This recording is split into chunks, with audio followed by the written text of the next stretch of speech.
esta tarde de hoy. Yo creo que vamos iniciando entonces con las personas que nos van acompañando y a medida que iniciemos entonces se van sumando más personas a este encuentro que tenemos preparado para todos. Bueno, y es que Ariandina y su programa de administración de empresas lideran el desarrollo del conversatorio denominado Neurocomunicación y su aplicación en el ámbito estratégico, actividad en el marco de nuestro viaje global a Chile, una estrategia que busca seguir avanzando en el fortalecimiento de la formación de ciudadanos con pensamiento global. De esta manera, entonces, les damos la bienvenida en la tarde de hoy a todas las personas que se conectan con nuestro viaje global a Chile. Sin duda, este escenario permite familiarizarse con algunas realidades que imponen los nuevos escenarios sociales y organizacionales, esto con el fin de plantear desafíos para los profesionales del siglo XXI, y de esta manera se pretende obviamente fortalecer el diálogo interdisciplinar y la generación de competencias que permitan potenciar la gestión empresarial y su impacto en el entorno. El día de hoy contamos con la participación de Mauricio Vial, él es vicerrector corporativo de vinculación con el medio de la Universidad Autónoma de Chile, y también nos acompañará Carlos Andrés Arias Henao, quien es docente del programa de administración de empresas de Ariandina Seccional Pereira. A ellos les doy una cordial bienvenida, les voy a contar entonces un poco de los perfiles de los invitados que tenemos en la tarde de hoy. Empezamos entonces con Mauricio Vial. Él es candidato a doctor en Medios, Comunicación y Cultura de la Universidad Autónoma de Barcelona. También es magíster en Dirección Comercial y Marketing e ingeniero comercial de la Universidad de la Frontera. De su carrera profesional se destaca, entre otros, su cargo como director regional de la Araucanía para ProChile, que este es dependiente del Ministerio de Relaciones Exteriores, y también como vicedecano de la Facultad de Administración y Negocios de la Universidad Autónoma de Chile. A Mauricio Vial, una cordial bienvenida a este evento del día de hoy de nuestro viaje global a Chile. Gracias por acompañarnos, Mauricio. Gracias, Carolina. Muchas gracias. Bueno, y también nos acompaña entonces Carlos Andrés Arias Henao. Él es administrador de empresas, magíster en comunicación educativa y especialista en gerencia de negocios internacionales. Con más de 10 años de experiencia en educación, ha liderado procesos de aseguramiento de la calidad en diferentes instituciones de educación superior. También se desempeñó como secretario académico de la Facultad de Ciencias Administrativas, Económicas y Financieras en Ariandina Seccional Pereira, con experiencia en empresas del sector financiero y real, y actualmente es docente de tiempo completo del programa de Administración de Empresas. Recuerden entonces a todas las personas que se están conectando con nosotros, formular sus inquietudes de acuerdo a la conversación a través de nuestro chat, y más adelante tendremos un espacio entonces para resolver todas las consultas que ustedes tengan para nuestros invitados.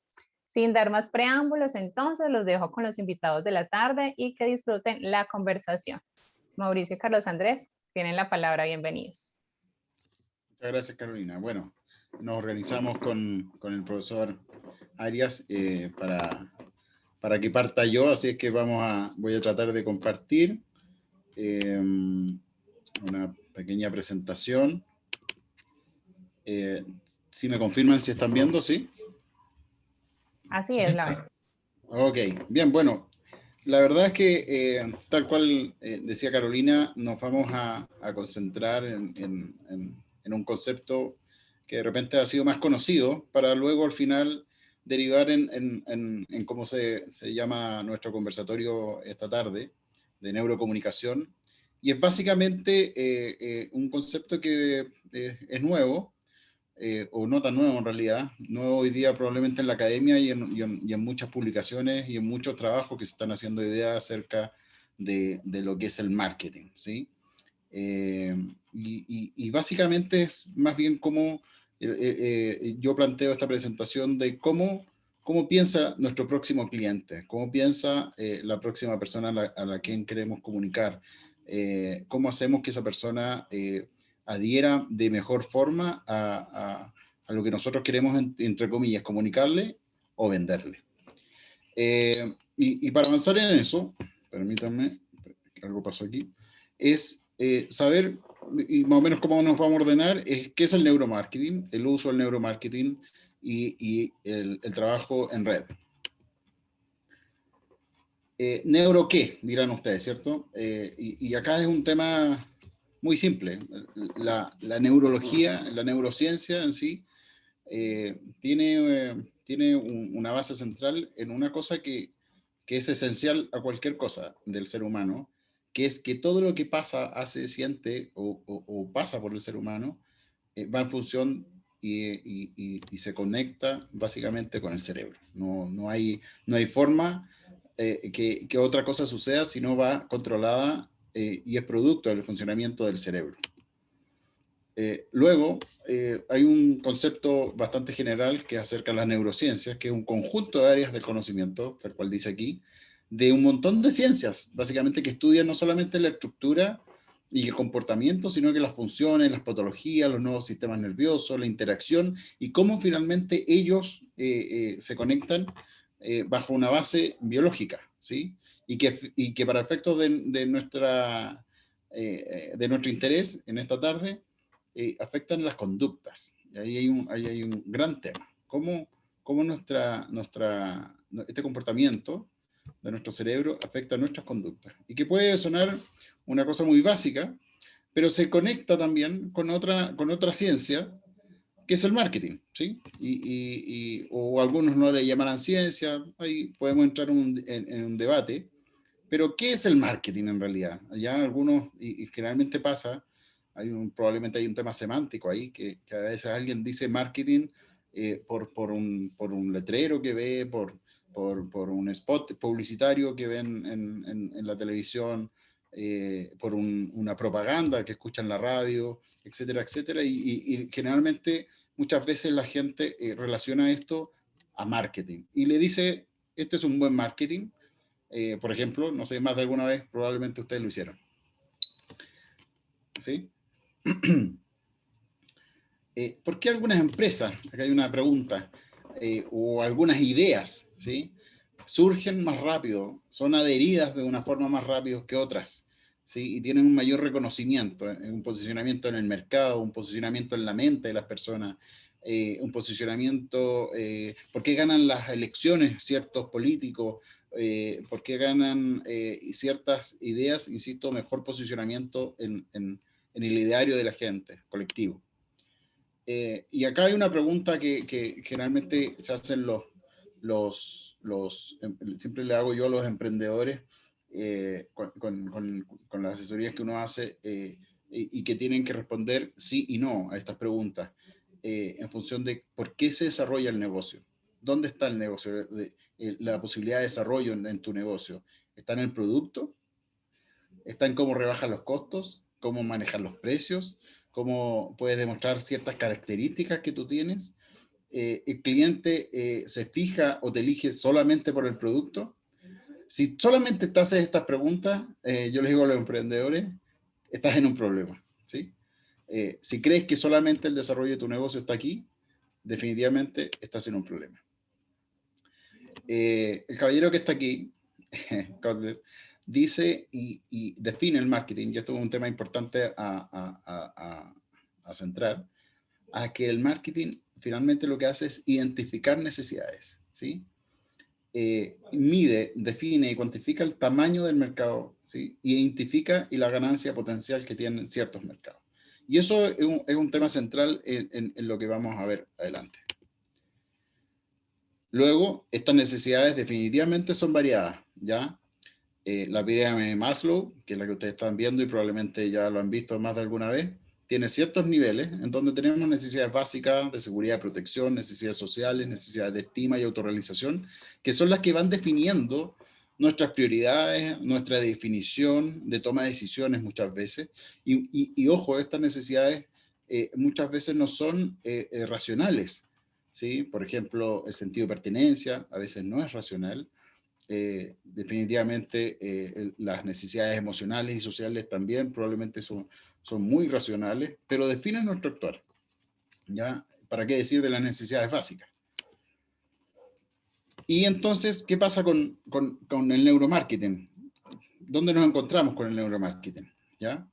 Y el neuromarketing finalmente lo que hace es que ante un mundo en que estamos bombardeados de tanto mensaje, de tanta comunicación, de que las marcas hoy día tienen multimedios para llegar a nosotros. Antiguamente, no sé, en los años 40, años 30, años 60, había un solo televisor en la casa, había un solo horario de noticias, había un solo horario spot, había un solo canal de publicidad. Hoy día existen muchas formas en que los medios llegan a nosotros y por lo tanto los productos quieren llegar a una cosa que está acá en esta cabeza y decir, ok, quiero entrar en ese cerebro, quiero estar posicionado ahí, quiero captar la atención, la emoción de este posible cliente o de este posible seguidor, etcétera, etcétera. Y por lo tanto, surge aquí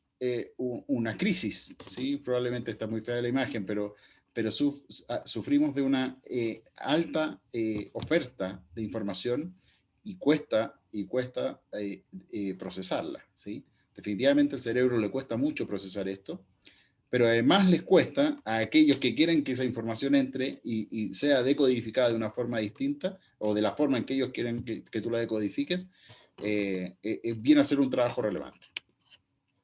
Luego toca revisar qué es el neuromarketing. Y aquí viene una definición que de lo mucho que uno ha leído ya en estos temas, quiere creer que finalmente es una ciencia que estudia los distintos niveles de atención, y aquí me falta una palabra que me va a tocar actualizar esto, no solamente de atención, sino emoción también, a diferentes estímulos. ¿Sí? Y por lo tanto así explicamos el comportamiento y la conducta de un consumidor en relación a su actividad neuronal. Y ojo que cuando hablo del consumidor, aquí aparece un cerebro con unas bolsas de haber salido a comprar, pero no es solamente un consumidor de productos y servicios, es también un consumidor de ideas, ¿sí? Y eso es parte del tema central. Aquí yo les hago un pequeño dibujo de más o menos cómo está conformado el cerebro. Y el cerebro, hay una teoría, ¿sí?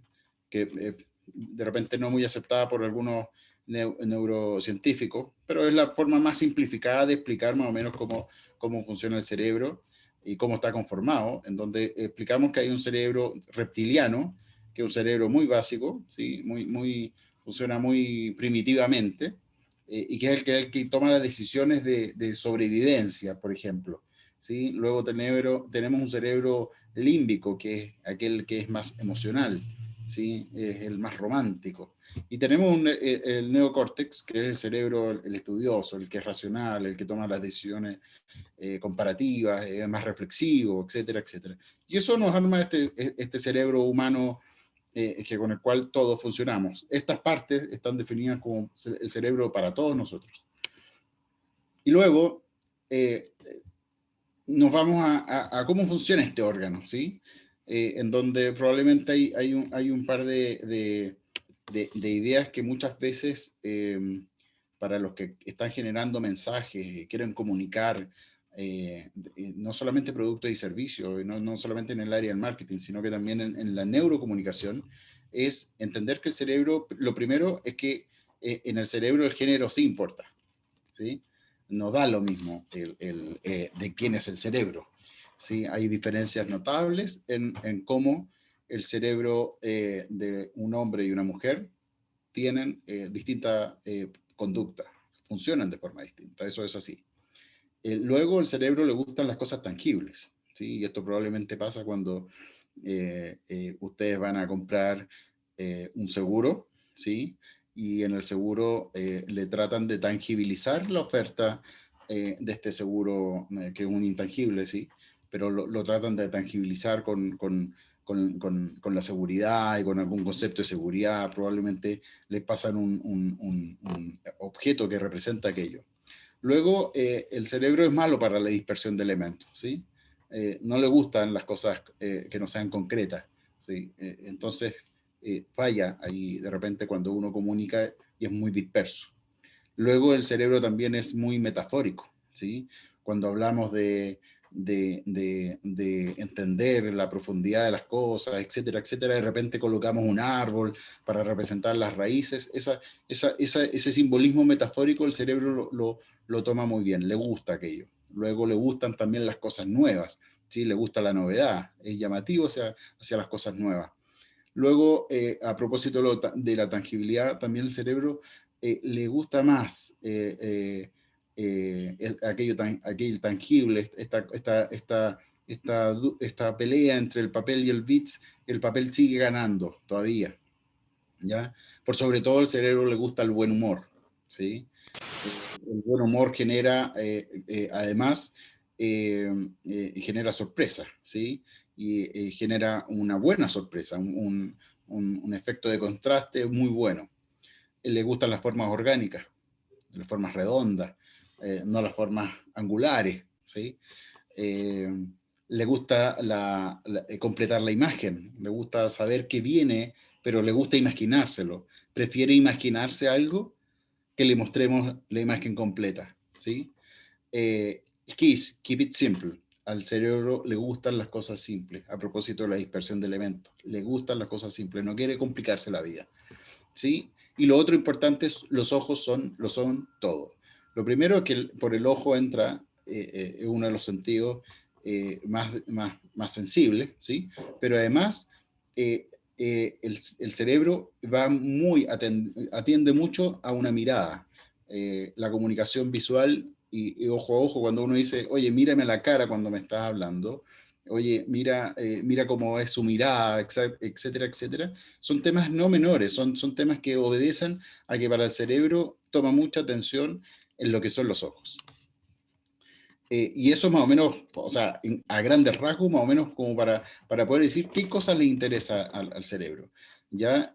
Finalmente el neuromarketing nos define el cómo nosotros podemos concentrarnos, acá un error, disculpen, con los objetivos y las metas de nuestro público objetivo.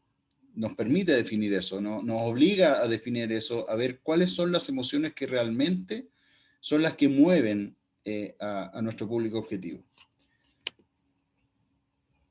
Y aquí hay un tema en relación a esto, a propósito del cerebro reptiliano y el neurocórtex, generalmente creemos pensar que nuestras decisiones son racionales. Sin embargo, les cuento una noticia, el 85% de las decisiones que tomamos son emocionales. Por lo tanto, tenemos que tomar mucha atención a aquello. No deja de ser importante porque probablemente muchas marcas, cuando la emoción es lo relevante, pierden la noción o el mensaje, pierden la noción de dónde tienen que hacer atención a su mensaje. Por ejemplo, aquello que puede generar la compra de ciertas marcas de productos, no sé, un Apple, un Mac, genera ciertas emociones que probablemente otras marcas no generan. Por lo tanto, el Mac no se concentra en el precio. El precio pasa a ser un tema, si bien es cierto que podría ser racional, deja de ser un tema importante a la hora de la toma de decisiones, porque la decisión es más emocional. Distinto le puede pasar a otras marcas que, no sé, un Dell contra un Epson, que probablemente van a tener que concentrarse mucho más en atributos técnicos y racionales, porque no generan la emoción que generan otras marcas. ¿Sí? Espero se entienda eso. Luego, hay un anclaje emocional que generan las marcas y los mensajes, que son los que permiten la retención, permiten la recordación, permiten la adherencia. ¿Sí? A mí me gusta mucho esa palabra, la habré repetido muchas veces ya, porque creo que es una palabra muy, muy, muy definitoria de varias cosas, ¿sí? Y por sobre todo al mensaje que uno quiere comunicar. Cuando uno adhiere a ciertas cosas, uno es que se pliega a aquello y está de acuerdo. Por lo tanto, lograr la atención, la emoción en el neuromarketing y transuntarlo a un buen mensaje, nos permite atender este mensaje, este concepto de la neurocomunicación. ¿Cómo comunicamos bien? ¿Cómo hacemos que nuestra comunicación, ya sea visual, a través de un mensaje, a través de un video, logramos la atención y la emoción. Porque finalmente lo que queremos es estar en la recordación. Queremos que la persona o que nuestro público pueda estar muy atento y siempre nos recuerde por un concepto o un atributo que sea de valor para nosotros y para él también. Eso es a muy grandes rasgos. Yo espero, no sé cómo estuve con el tiempo, pero voy a dejar de compartir. Uno de los temas centrales de la neurocomunicación van asociados a cómo construimos el mensaje, ¿ya? Y la comunicación en sí es ya un sistema complejo, ¿ya? Lo que pasa con nuestros mensajes es que nosotros tenemos una idea, yo en este minuto tengo una idea de cómo querer transmitirles algo, ¿sí? Para eso codifico de una forma, construyo un mensaje, lo transmito, que es lo que estamos haciendo hoy día, y estamos ocupando este medio remoto para transmitir el mensaje que yo estoy queriendo darles. Sin embargo, hay una etapa de cero y absoluto descontrol de parte mía, que es cómo ustedes van a decodificar el mensaje que yo les estoy dando. Y por lo tanto, esa decodificación arroja generalmente dos caminos. Es aceptación o no aceptación. Y eso va a permitir que lo que yo pueda haberles querido traspasar en este mensaje quede o no quede en ustedes. Eso genera un feedback y lo vamos a ver probablemente en las preguntas, en que van a decir, o probablemente van a escuchar luego a Mauricio Vial y dirán, mira, el tipo fue entretenido, o mira, el tipo no fue entretenido, mira, el tipo dijo algo que me hizo sentido, que no me hizo sentido. Y ahí entra el dilema de cómo nosotros a través de la neurocomunicación y el estudio de las emociones que genera y que puede haber generado cierto tipo de mensaje, cierta construcción de mensaje, hace que ustedes tengan una mayor adherencia, no solamente al contenido que yo tuve en esta presentación, sino que también al interlocutor, al evento y a otras cosas relacionadas al mensaje que ustedes pueden haber tenido alrededor. Así es que doy el pase ahora a Carlos, que nos va a contar cómo esto se mete en nuestras organizaciones, porque ya es complejo comunicar, imagínense además en una organización. Muchas gracias, Mauricio. Bueno, muy buenas tardes para todos. Hablando ya un poco de aterrizar este concepto de neuromarketing y neurocomunicación en el ámbito empresarial, pues nos planteábamos como la pregunta de cómo llegar de manera efectiva a tus públicos, ¿cierto? Es una de las inquietudes que tienen las organizaciones con el fin de ser efectivas, de poder transmitir lo que realmente pretenden a sus públicos. Y en este orden de ideas, primero es importante tener en cuenta pues, qué es la comunicación estratégica y es ese mecanismo que me permite establecer un vínculo entre mi organización y mi entorno, ¿cierto? ¿Con el fin de qué? De, en primera instancia, posicionar mi identidad corporativa, generar una relación entre los públicos y los objetivos de mi organización y también orientarme hacia esos públicos de interés. Ya en un momento vamos a hablar un poco de los públicos de interés y la importancia que tiene el tema de la comunicación estratégica frente a cada uno de ellos. Es importante tener en cuenta en el momento en que vamos a diseñar una estrategia de comunicación corporativa, tener en cuenta primero cuál es mi estrategia, ¿cierto? Mi estrategia organizacional, mi misión, mi visión y mis objetivos corporativos, ¿cierto? Y de esa forma alinearlos primero desde una concepción ética, ¿cierto? Es importante en este momento hablar de concepciones éticas, teniendo en cuenta que existen muchas voces que aparecen, que empiezan a jugar como en contra de todo este tema de las neurociencias, la neurocomunicación y el neuromarketing, teniendo en cuenta que se habla de manipulación, se habla pues como de unos efectos negativos. Incluso hay algunas agencias creativas que no suelen jugar mucho con el tema de la neurociencia, teniendo en cuenta que sienten que coarta un poco su capacidad creativa. Pero entonces, ¿estamos siendo éticos? ¿Realmente lo que estamos ofreciendo nosotros como organización es bueno para las personas que hacen parte de nuestros públicos? ¿sí? Estamos siendo coherentes, esto implica nosotros decimos lo que hacemos y hacemos lo que decimos, porque en la medida en que podamos ser percibidos de manera transparente, de manera coherente, va a ser mucho más efectivo el mensaje que vamos a entregar a los públicos. También ser empáticos, entender que cada uno de los públicos tiene una serie de necesidades, tiene una serie de expectativas y nosotros tenemos el deber como organización de llegar a ellos de una manera empática, ¿cierto? De sentirlos cercanos y que ellos nos sientan a nosotros como organización de manera cercana. Y por último, ser efectivos y tiene que ver con alcanzar esos objetivos que se tienen planteados, ¿cierto? Por algo se concibieron de esa forma. Entonces es importante cumplir con estos 4 elementos y alinearlos con nuestra estrategia organizacional para que de esta forma podamos definir adecuadamente cuáles son esas acciones que vamos a implementar a través de una estrategia comunicacional. Pero pues ¿a quién le comunicamos, cierto?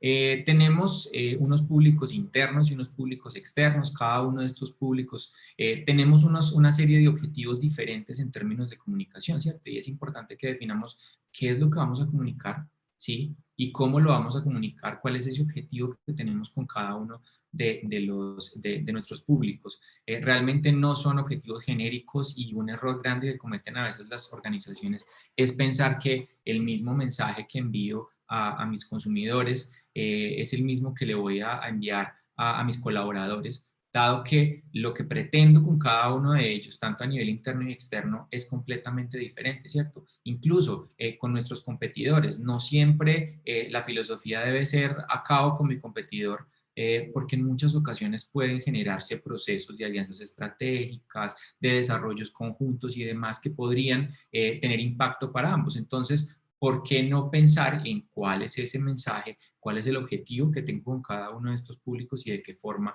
voy a llegar a ellos de una manera efectiva? Y aquí les planteo, o les comparto más bien esta frase de Antonio Damasio, que nos dice, no somos máquinas de pensar qué sienten, sino máquinas de sentir qué piensan, ¿cierto? A veces nos sentimos muy orgullosos de ser seres absolutamente racionales y sacamos pecho y decimos, ay, sí, es que somos súper racionales y somos súper analíticos. Y no nos damos cuenta que muchas veces, por no gestionar adecuadamente nuestras emociones, tomamos decisiones erróneas y después caemos en situaciones que de pronto pueden no ser como lo que esperábamos. Entonces, es importante tener en cuenta que tanto para nosotros como parte de una organización, como para las personas que están afuera de ellas, es necesario tener en cuenta siempre esta concepción de la importancia que tienen nuestras emociones en términos de nuestras decisiones y lo que hacemos a partir de ellas. Entonces, como bien lo había planteado Mauricio en su presentación, el cerebro se compone pues de estos 3 elementos. Vamos a hablar aquí de cerebro primario, que serían los primeros 2 elementos, el cerebro reptil y el cerebro límbico, que el sistema límbico, perdón, que es lo que tenemos aquí resaltado en naranja, y la parte azul sería pues esta parte racional, que es la última capa del cerebro y que apareció en nuestra especie pues en tiempos un poco más recientes, ¿cierto?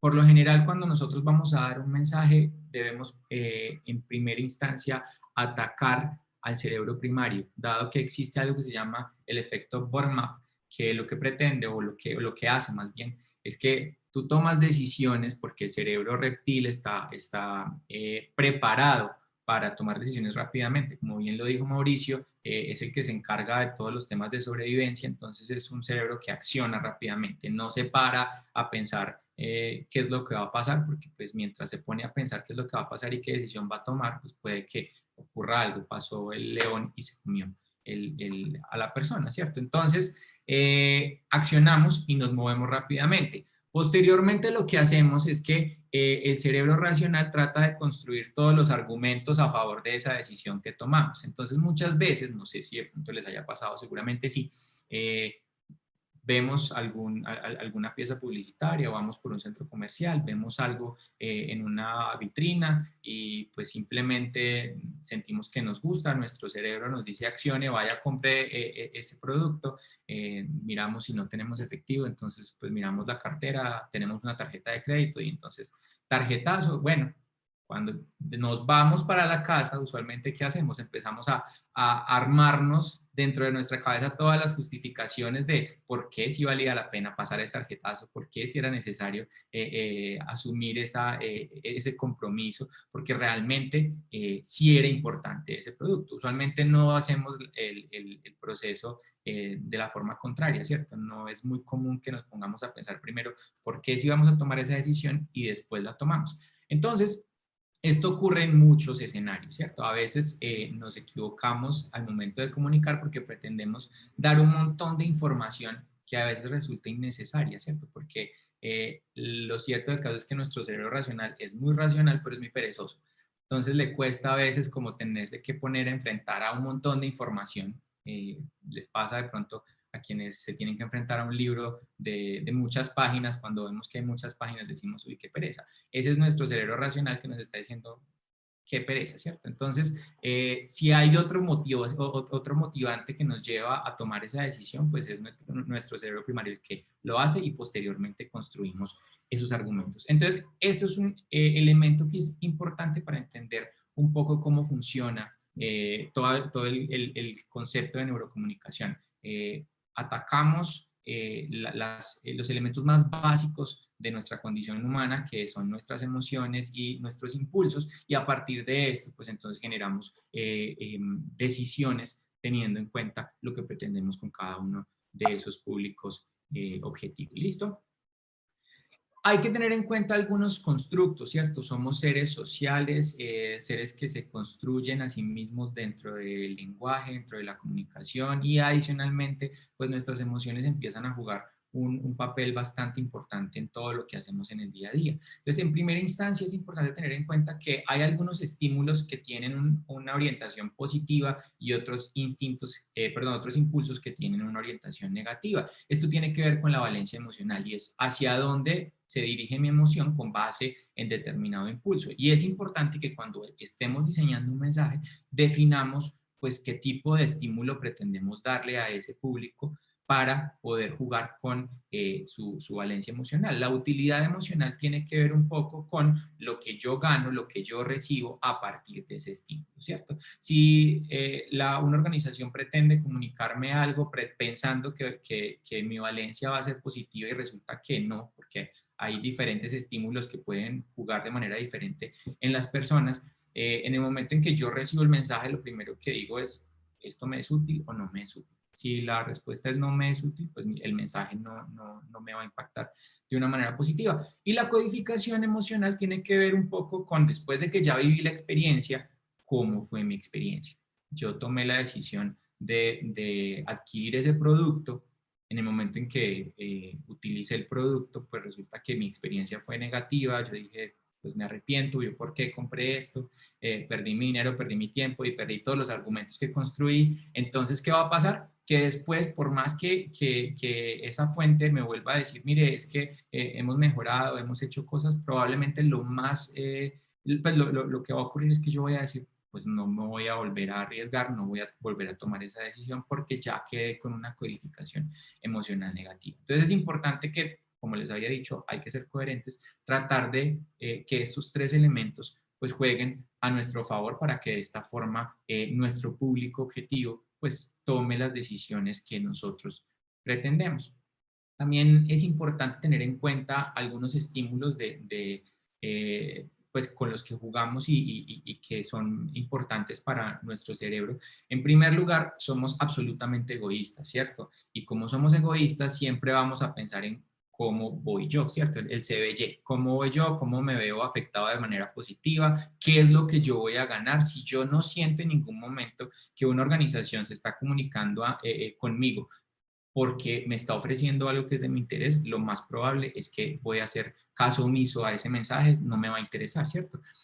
También es importante que el mensaje sea contrastable. Me explico, Mauricio mostró ahorita una imagen donde había una gran cantidad de anuncios, ¿cierto? Y entonces cuando hay una gran cantidad de anuncios y cuando hay una gran cantidad de productos y todos me ofrecen exactamente lo mismo y no tienen ningún tipo de diferenciación, pues yo no estoy encontrando contraste, no me voy a decantar por ninguno porque simplemente no estoy viendo nada diferente. Usualmente tienes la posibilidad de tomar esa decisión por algo, piensa en algún momento que alguien te haya gustado, alguien te haya conquistado, seguramente tu mensaje supremamente poderoso y diferente que dijiste, pues quiero a esta persona. Lo mismo ocurre con las organizaciones. Cuando una organización te entrega un mensaje poderoso y que tú dices, esta organización me está ofreciendo algo muy diferente a lo que me ofrece la competencia, lo más seguro es que vas a decidirte por esa organización. Igual, si eres funcionario de una organización, hay un proceso de cambio organizacional y esto implica pues una serie de transformaciones al interior de la organización, te vas a adherir a toda esa estrategia de transformación sí y solo si sientes que hay unos argumentos a favor de esa transformación, ¿cierto? También lo que te ofrecen o lo que tú ofreces debe ser tangible, ¿sí? No ofrezcamos propuestas de valor que sean muy abstractas, porque como les había dicho, el cerebro racional es bastante perezoso, no le gusta tener que sentarse mucho a analizar cosas, entonces tiene que ser tangible, o sea, tengo que tener la posibilidad de que ese beneficio que me estás ofreciendo realmente sea un beneficio para mí, ¿sí? Memorable adicionalmente porque es que tenemos tantas cosas en el día que recordar y tantas cosas en la vida que recordar que tendemos a olvidar la mayoría de las cosas que nos ocurren, ¿cierto? Entonces, ¿cómo garantizas tú que ese mensaje quede en la mente de esa persona que hace parte de tu público y que definitivamente se quiera casar con lo que tú le estás ofreciendo? Adicionalmente, tenemos que apelar a la visión, ¿cierto? Ser muy visuales. Y cuando hablo de visual, no solamente es mostrar los beneficios de manera, de manera tangible en ese aspecto, sino si yo hoy te digo, mira, cuántas ventanas hay en tu casa, probablemente lo primero que haces es proyectar en tu cerebro la imagen de todas las ventanas que tienes en tu casa. Y es que nuestro cerebro es muy visual y tiene la capacidad de asociar elementos con situaciones que ha visto previamente. Entonces es necesario que hagamos uso de esa capacidad de nuestro cerebro para visualizar. Y también pues que haya un componente emocional, ¿cierto? Si tú no mueves las emociones de las personas, seguramente las personas no se van a mover hacia ti, ¿cierto?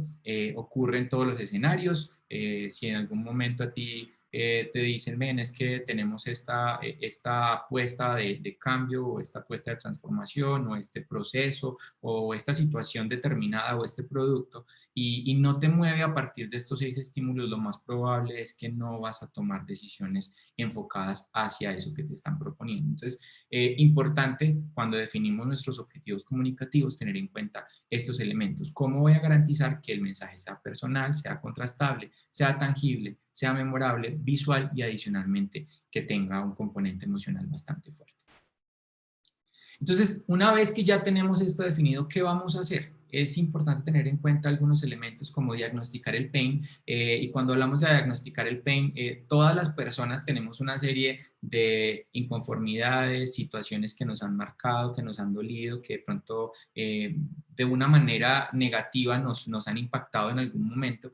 Y cuando tú tienes una empresa y quieres proponer una propuesta de valor, una serie de beneficios, pues enfócate un poco en darle solución a esas inconformidades que tiene tu público, ¿sí? Una vez que tú ya tienes claro qué es eso que la gente no quiere o que las personas no quieren vivir o no quieren tener que afrontar, entonces ya vas a poder tener unos elementos que te pueden dar argumentos para dar eso que la gente pide, lo que realmente quiere, ¿cierto? A partir de lo que no quieren, defines lo que la persona quiere y adicionalmente puedes plantear o determinar cuál es eso ese valor que le estás dando y qué es lo que esa persona va a ganar. Ten en cuenta que una persona toma decisiones si solo si siente que hay una ganancia para él. Y finalmente, pues vas a establecer como esos canales idóneos para llevar ese mensaje donde tú puedas entregarle estos elementos a las personas, dependiendo del proceso, dependiendo del producto, dependiendo de la situación y de tu público, pues tendrás que definir cuáles son esos canales que son más adecuados y por los que vas a poder mover estas situaciones de una manera más efectiva.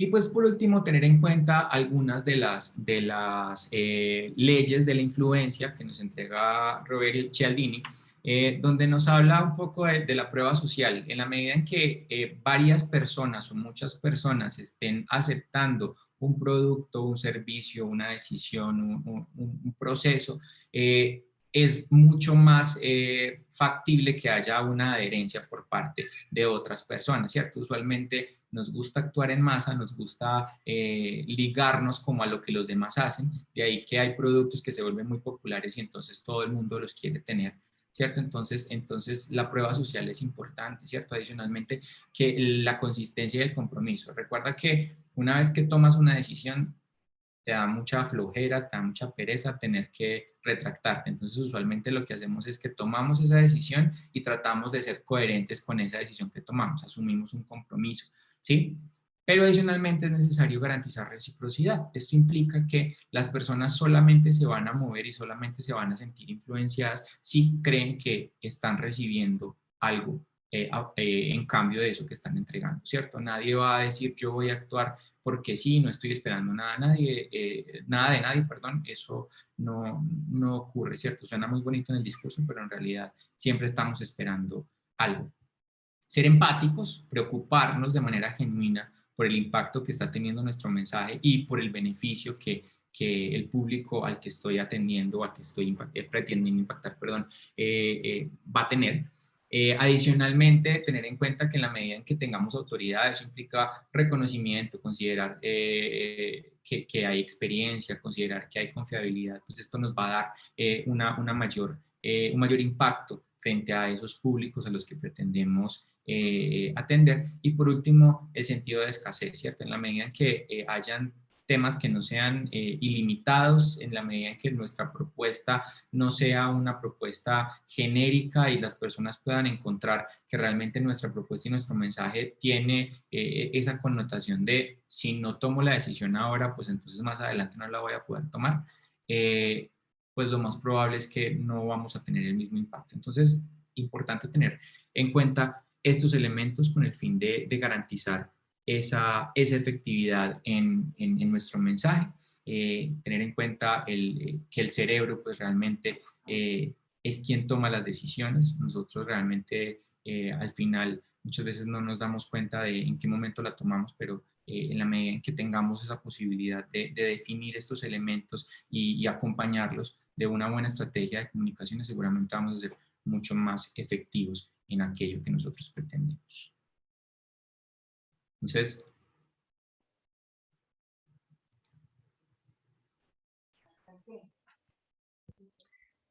Bueno, una vez entonces haber escuchado a Mauricio y a Carlos Andrés, vamos a leer entonces alguna serie de comentarios que tenemos en el chat.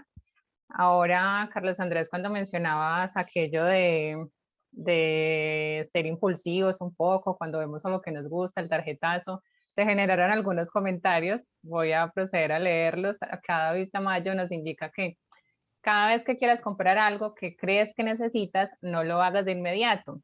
Déjalo donde está y deja que pase una semana. Si después de ese tiempo y reflexionarlo sigue pareciéndote que es una buena compra, entonces puedes ir a comprar. Él dice que esa se denomina la regla de los 7 días. Creo que la voy a implementar mucho. Bueno, por acá también tenemos dos inquietudes. Ana María Díez hace la siguiente pregunta. ¿Cuál sería el primer paso para un emprendedor afectado por la crisis actual para implicar lo relacionado a neurocomunicación para repotenciar la demanda de sus productos? Bueno, ahí Mauricio o Carlos Andrés o ambos. Mira, yo Ana María, ahí a Ana María le respondemos, ¿cierto? Sí, Ana María. Bien, estos consejos nunca son fáciles con información básica. Primero, porque es muy relevante saber que, a ver, uno de los temas principales acá es saber a quién queremos comunicar. Pasa por eso, o sea, definitivamente porque donde queremos afectar con la neurociencia y donde queremos afectar con la neurocomunicación va asociada a la atención y la emoción, lo comentábamos recién con Cristian, ¿cierto?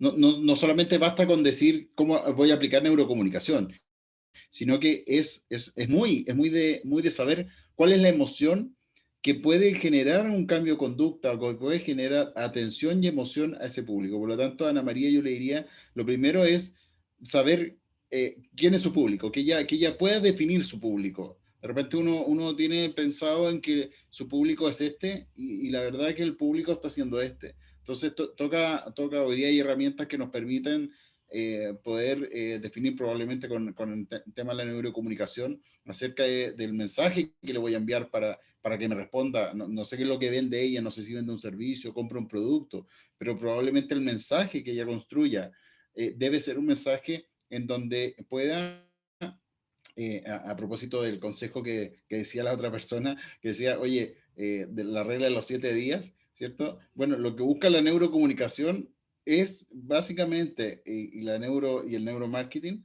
es tratar de obviar esos 7 días, ¿sí? Tratar de que no pase que la decisión no vaya a lo racional, vaya casi más bien a lo emocional que esto es básicamente lo que nos hace cuando vamos caminando por el bosque. Ustedes que están en un país donde sí aquí en Chile tenemos una sola serpiente, que es una culebra chilena muy pequeña que no mide más de 30 centímetros y no es venenosa. Pero lo que nos hace caminar por el bosque y saltar cuando vemos una rama en el piso, que parece una culebra o una serpiente, es el cerebro reptiliano, aquel que nos hace actuar rápidamente. Luego, cuando miramos nuevamente y vemos que es una rama y racionalizamos que se parecía a una serpiente, etcétera, etcétera, y probablemente la asociamos con una película, con una experiencia negativa, podemos ir definiendo otras cosas. Por lo tanto, el consejo a Ana María es que pueda ella tratar, no es fácil, tratar de decir y de definir cuál es la emoción que a su público objetivo la puede mover, la puede hacer que no vaya a racionalizar la emoción y que apriete un clic, que pida el delivery probablemente, o que entre a la tienda a comprar o compre el producto que quiere. Hay conceptos de la venta, básicamente, que son también, que aplican a esta cosa de la escasez, ¿sí? O sea, el típico mensaje de quedan pocos cupos, última oferta, no te quedes sin esto, apuntan básicamente a esa necesidad de decir, chuta, yo no me quiero quedar sin esto es probablemente es vital para mí, ¿sí? Cuando atendemos a la escasez, lo que hacemos es generar una emoción, y esto por favor está siendo grabado, pero bueno, lo voy a decir igual, pero la emoción la emoción de miedo es una de las emociones más fuertes y más gatillantes que generan cambio de conducta, ¿sí? Probablemente muchas de las campañas públicas, por ejemplo, del consumo de alcohol, el consumo del tabaco, lo que hacen es llevarnos a la emoción de tenerle miedo a la muerte, ¿sí? Y si revisamos, el mensaje es ese. Y lo que estamos haciendo es colocar a la persona contra el miedo más absoluto, que es a la muerte. ¿Sí? Y eso genera una emoción relevante que tiene mayor correlación con el cambio de conducta. Por lo tanto, ese es el consejo de Ana María, que trate de pensar o de poder definir quién es su público y cuál sería la emoción que ella cree que podría llamar más atención. Primero, llamar la atención y luego generar una emoción.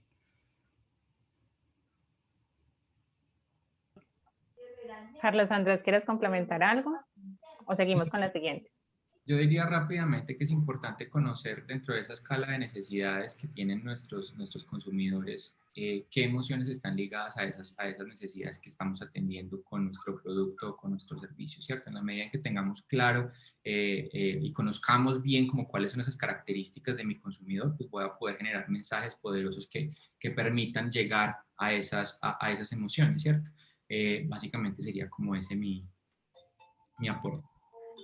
Listo, muchas gracias. Por acá tenemos otra pregunta que la hace Vanessa Vargas. Dice, ¿cómo podemos modificar comportamientos negativos de los consumidores a través de la neurocomunicación?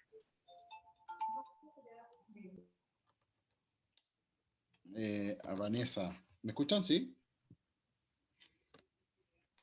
Sí, te escuchamos. Sí, ¿cómo podemos modificar el comportamiento negativo de los consumidores? A ver, yo creo que no sé cuál es el comportamiento negativo, ¿ah? No sé si, la verdad que Por ejemplo, generalmente cuando se aplican, por ejemplo, una política pública, el transporte público, no sé, para favorecer que se ceda el asiento a adultos mayores o personas con discapacidad, o ceder el asiento a mujeres embarazadas en el transporte, eh, lo que se hace es, y aquellos que no ceden el asiento, es como de repente generar esta posibilidad de rechazo, de ser el rechazado. Y esto básicamente por un sentido de pertenencia, por un sentido de pertenecer a algo bueno. ¿Sí? Esta situación de contraste, el cerebro la, la, le hace cambiar conducta. ¿Sí? Yo creo que ahí hay no sé, insisto, no sé cuál es el comportamiento negativo. El comportamiento, no sé, pues un comportamiento negativo de un consumidor puede ser que entra a la tienda y roba. Por lo tanto, hay otras medidas. Pero comunicacionalmente es volverlo, tener mensajes de empatía.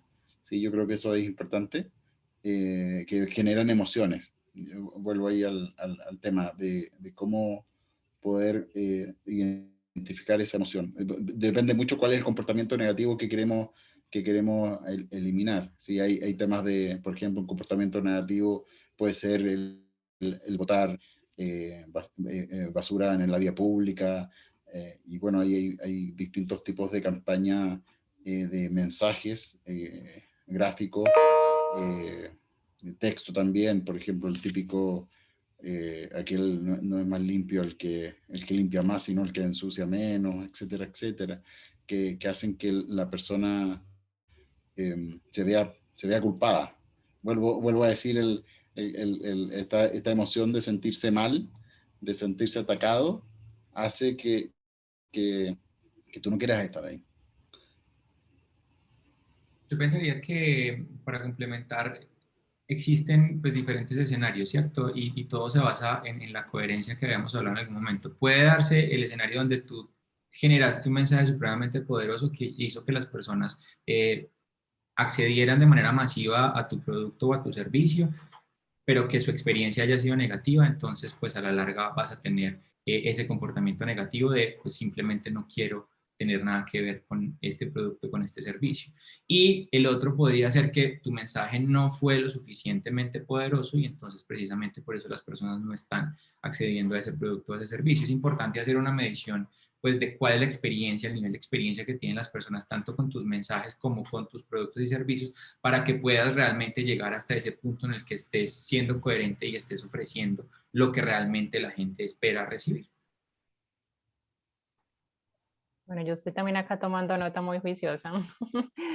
Bueno, tenemos otra pregunta de Luz Adriana. Este me llegó por directo. Dice, en cuanto al tema de los límites éticos, ¿cómo lograr el equilibrio entre el respeto a privacidad del público y el logro de los objetivos organizacionales cuando se usa la neurocomunicación y el neuromarketing? Wow.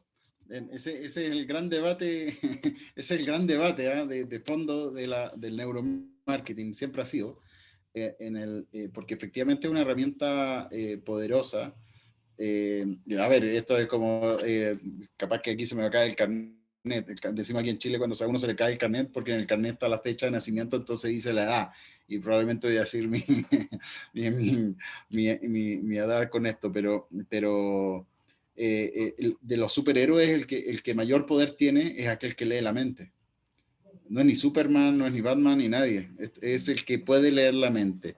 Y yo creo que ahí está el gran debate de las neurociencias, en cómo somos capaces de leer previamente o suponer el comportamiento y por lo tanto, entre comillas, controlarlo. Y ese es un debate ético y moral en relación a cómo usamos las neurociencias. Yo, a propósito de mi tesis doctoral, mi estudio y mi investigación va asociada a cómo ocupamos la neurocomunicación como una herramienta válida y la construcción del mensaje para que la gente y el público objetivo de políticas públicas adhiera mejor a las políticas públicas. Ahora, efectivamente, podemos encontrar un espacio inescrupuloso de gente que ocupa la construcción de mensajes para como le dijera, para adherir a ciertas ideas o consumir ciertos productos, ¿sí?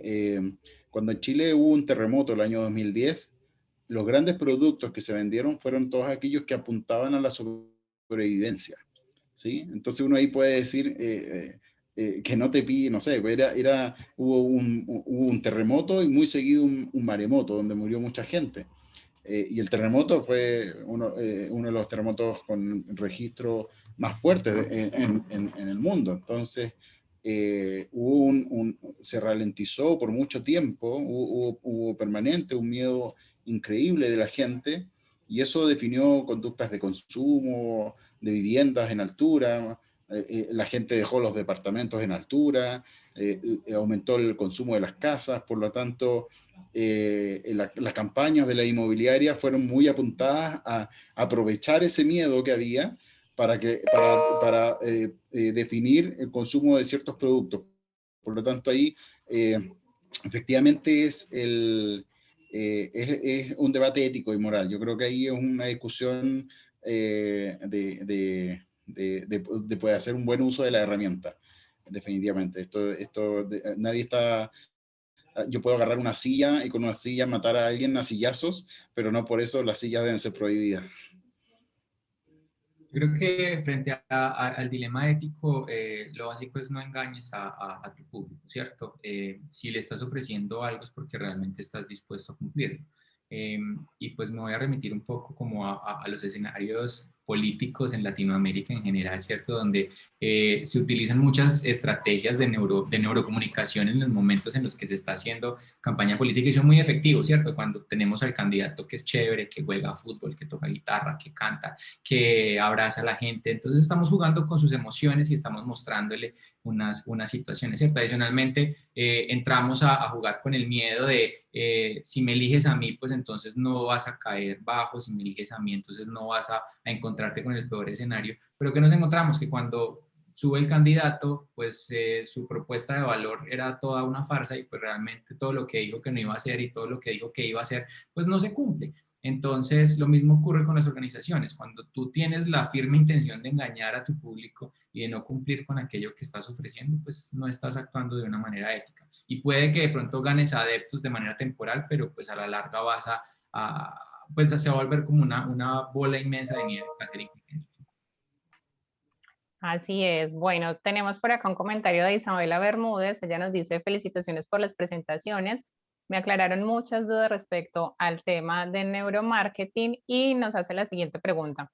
Me gustaría que me aclararan por qué es tan importante el género y cómo podemos convertirlo en una estrategia de marketing dentro de una organización.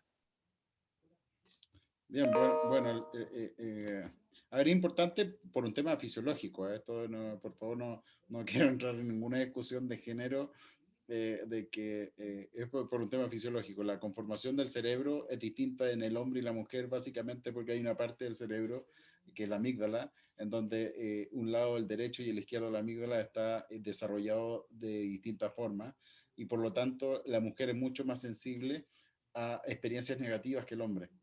Está estudiado, o sea, eso es así, y por lo tanto, el hombre, esto es un chiste, por favor no lo tomen a mal, pero las mujeres cuando se pelean entre ellas es a muerte, ¿sí? Nos hablan más. El hombre se pelea y al rato después puede estar jugando fútbol o baby fútbol con el que se peleó en la oficina. A mí me ha tocado dirigir equipos de trabajo de mujeres, y las mujeres tienen una conducta distinta a las experiencias negativas. Y luego la emoción y el anclaje emocional genera una recordación mayor en la mujer que en el hombre. ¿Sí? A ver, la experiencia, esto es como cuando a uno le muerde un perro cuando es pequeño, ¿sí? Esa experiencia negativa tiene mayor repercusión en la toma de decisiones futuras, ¿sí? Acerca de los perros, que una emoción positiva. En la mujer, eso tiene aún mayor recordación. Por eso aquel chiste que dice que la mujer nunca olvida, ¿sí? Y es por eso, ¿sí? Hay un comportamiento distinto hacia las experiencias negativas.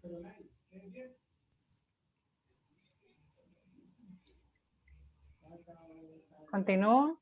Sí, continúa. Listo. Bueno, gracias Mauricio. Tenemos acá otra pregunta de Vanessa Vargas. Nos dice, buenas tardes, mi pregunta se conecta con Chomsky y la manipulación mediática. ¿Cómo enseñar a nuestros estudiantes a dar un buen uso? Bien, bueno, bueno, la universidad hoy día estamos más llamadas a formar alumnos no solamente en las competencias disciplinares, sino bien habilidades blandas. Y dentro de esas habilidades blandas, que le llamamos habilidades blandas, pero finalmente son competencias genéricas y es parte de la que hoy día la formación general tienen los alumnos y debiesen tener, yo creo, los alumnos, apunta a que tú tienes que tener asignaturas de ética, por ejemplo, pero además en el trabajo disciplinar, por ejemplo, nosotros en la Facultad de Negocios lo que hacemos es que los casos de estudio, ¿sí? No solamente son de marketing, de administración, de finanzas, etcétera, etcétera, sino que también tienes estos casos que te generan un debate ético y un debate moral que debe existir entre los alumnos. Los espacios universitarios son espacios de reflexión, ¿no? El docente no es llamado a enseñar y a adoctrinar, sino que es a discutir y a que el alumno en sí sea quien genera un debate, quien cuestiona el conocimiento y ese es el enriquecimiento. Yo creo que la única forma de enseñar a los estudiantes a hacer un buen uso es primero con el ejemplo. Yo creo que eso es lo primero. Y luego hacer que en los casos de estudio se generen debate y haya un proceso reflexivo acerca de eso, porque muchas veces son distintos puntos de vista y uno está preconceptualizado de muchas cosas eh, y toca conversar, o sea, toca enseñar conversando y debatiendo. Exactamente, yo creo que pues somos actos de comunicación y en medio de todos esos procesos comunicativos es importante que permitamos que se nos cuestione, que nos cuestionemos a nosotros mismos, ¿cierto? Entender que no existen ideas fijas ni que existen verdades absolutas. Y en ese orden de ideas, pues llevar a los estudiantes a través de las actividades formativas a que planteen algunas soluciones posibles a algunas situaciones que se presenten, plantear algunos dilemas éticos para ver cuál sería como el curso de acción y demás, para que de esta forma pues se adquiera criterio, ¿cierto? Si no lo hacemos, pues lo que estamos es adoctrinando a nuestros estudiantes y les estamos diciendo, miren, esta es la única verdad verdadera y entonces si no es esta, pues entonces no sirve. Y creo que esto iría en contravía de la formación de personas con pensamiento crítico y con capacidad analítica. Listo, muchas gracias. Vanessa también nos hacía otra pregunta y era cómo evitar caer en la manipulación a través de la inteligencia emocional. Bueno, yo creo que una cosa es manipular y otra cosa es persuadir. Eh, y tiene probablemente el mismo, finalmente es un cambio de conducta. Manipular yo creo que efectivamente es la que tiene el debate ético. Yo no puedo manipularte, yo tengo que persuadirte. Y persuadirte conlleva a que independiente que yo quiera generar tu atención y tu emoción, mi oferta de servicio, mi oferta de producto, mi oferta de idea es objetiva y es responsable. Si yo te hago comprar un producto, te engaño con un precio, te engaño con un mensaje, pero mi producto y mi servicio es doloso en su promesa de cumplir el propósito en sí, sí de lo que le estoy vendiendo, efectivamente estoy manipulando. Y eso insisto, ahí cabe el debate ético de que si lo que quieres hacer es manipular y engañar a alguien, literalmente, o quieres persuadirlo para que compre tu servicio porque crees fielmente fervientemente que es un buen servicio o un buen producto en relación a la competencia y realmente le vas a resolver una necesidad a la otra persona. Yo creo que ahí está el gran debate de los negocios en general, ¿ah? De que esta idea preconcebida de que el empresario es el malo, en la escala de esta cosa de valoración del público o de la gente hacia ciertos íconos, los políticos están muy mal, pero le siguen los empresarios. Y es una cosa muy curiosa, que el empresario, que en definitiva es probablemente un emprendedor, que de buena fe tiene una actividad económica, muchas veces tiene un preconcebido porque se le asocia a la venta el factor de manipulación y no de persuasión. Yo pensaría que frente a esto, pues hay una situación también a nivel de nuestro cerebro, y es que pues, nos encanta ser víctimas, ¿cierto? Estamos diseñados para evitar el dolor, estamos diseñados para la sobrevivencia, y entonces nos encanta ser víctimas. Entonces usualmente planteamos el tema como, ¿qué hago para que no me manipulen? ¿Qué hago para que no me...? Y muchas veces no nos ponemos como de forma responsable, bueno, y entonces yo qué estoy haciendo para ser un consumidor responsable, yo cómo estoy gestionando adecuadamente mis emociones, porque si bien el empresario está diseñando unos mensajes para pues tocar mis emociones, pues en última son mis emociones las que me están llevando a tomar la decisión. Entonces también es un cuento de corresponsabilidad, ¿cierto? El empresario debe garantizar que haya coherencia entre lo que me está ofreciendo con su mensaje y lo que me está entregando, pero adicionalmente yo tengo que tener la capacidad de trabajar mis emociones y mi inteligencia emocional, que también son habilidades blandas que es necesario que podamos como desarrollar en diferentes escenarios, para que de esa forma pues yo me haga responsable de mis decisiones y me haga responsable de esas emociones a qué me están llevando.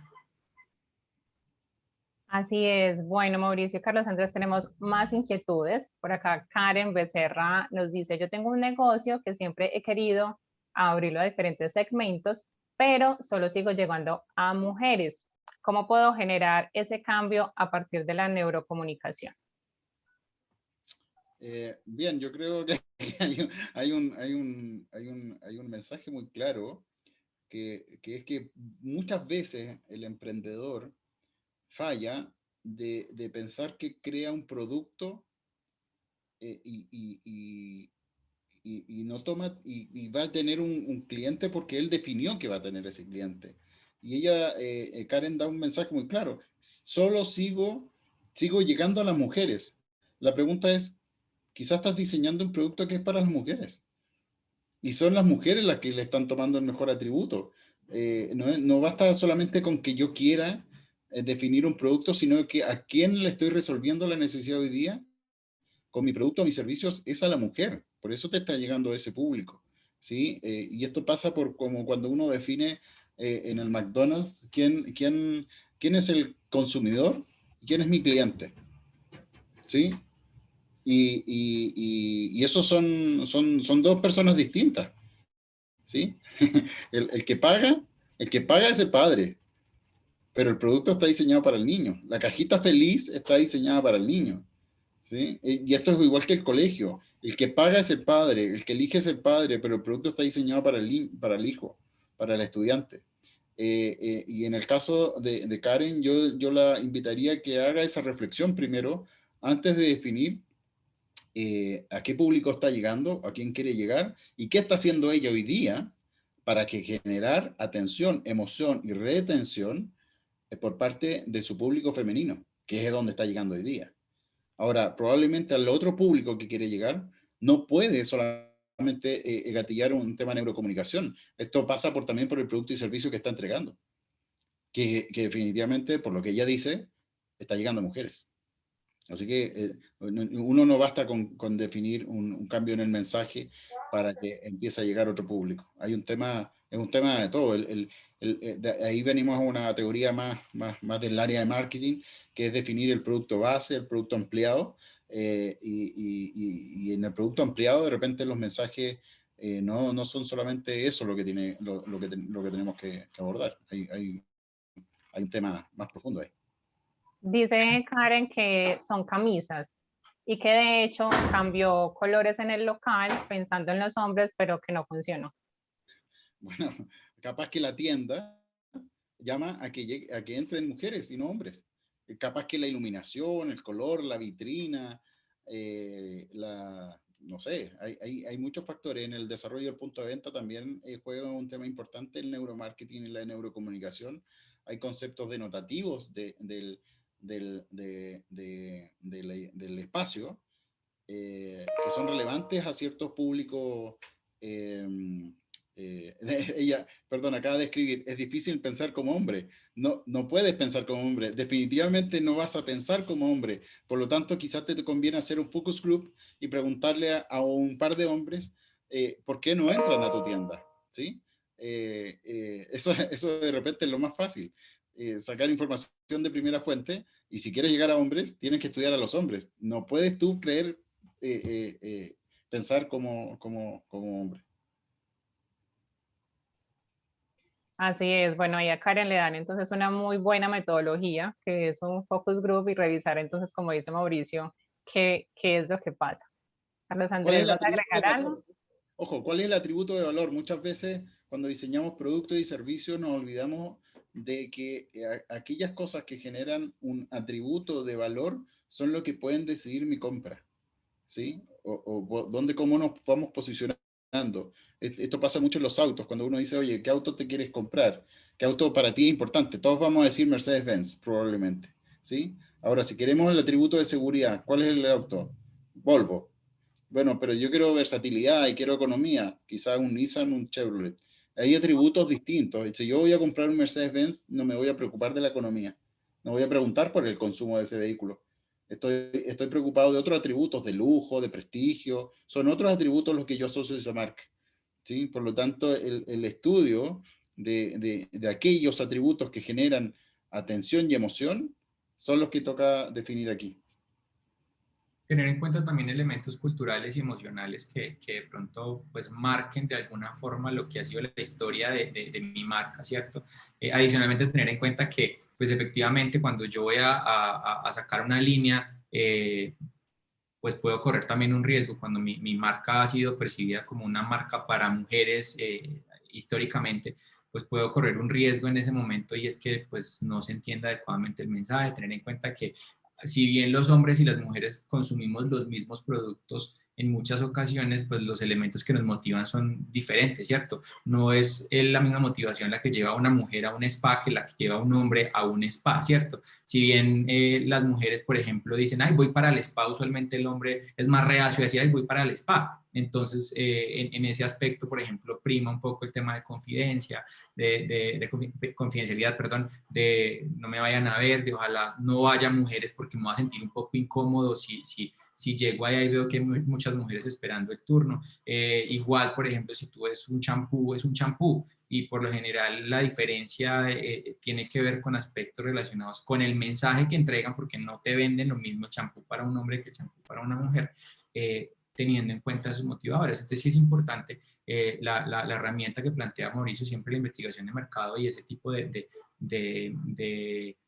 acciones que permitan como indagar y conocer un poco expectativas para que a partir de estas expectativas podamos plantear esos mensajes adecuados. De pronto ser tan intuitivos no es tan fácil, porque pues usualmente en medio de la intuición nos movemos hacia lo que yo considero que es bueno, a lo que yo considero que la gente espera, pero pues no estoy leyendo realmente lo que la gente está esperando.